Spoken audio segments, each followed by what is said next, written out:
What was supposed to be a contest has now become a point of contention between UPA and its allies.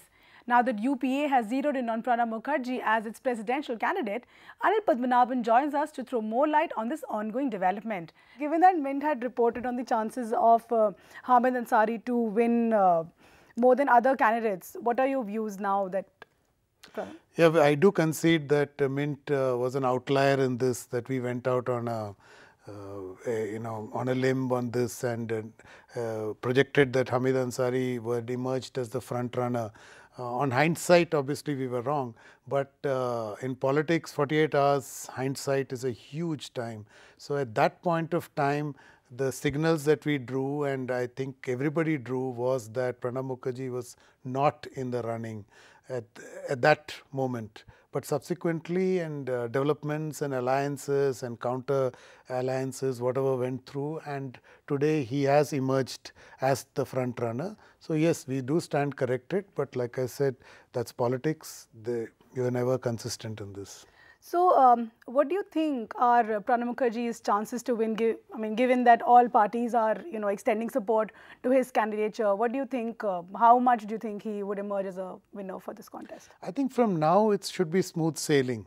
The tension was in the run-up, and in these kind of contests, lot of the stress eases minute the choice is made. Then the choice generates a dynamic of its own. So we are beginning to see that dynamic come forth.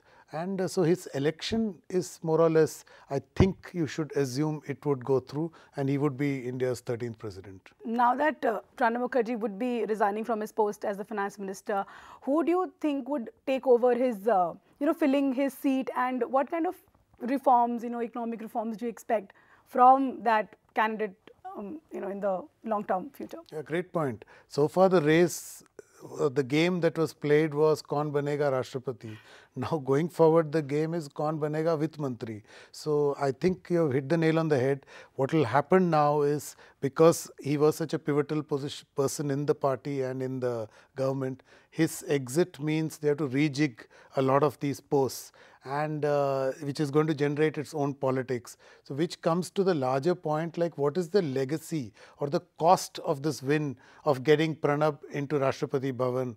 So one, I think you have alienated allies, primarily the TMC, and you have probably burnt bridges with her.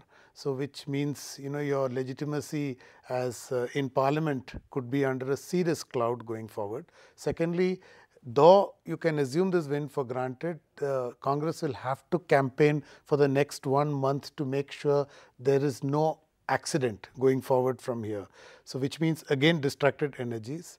Finally, if you take all these issues together, it means another long bout of policy paralysis. So serious economic measures that needed to be taken will not happen with this kind of a presidential poll mess up. So that is the cost, the political cost that this country is going to pay of electing Pranab Mukherjee to Rashtrapati Bhavan. Thank you so much for joining us, Anil. And that's it from us, but we shall keep you posted on India's search for its next president.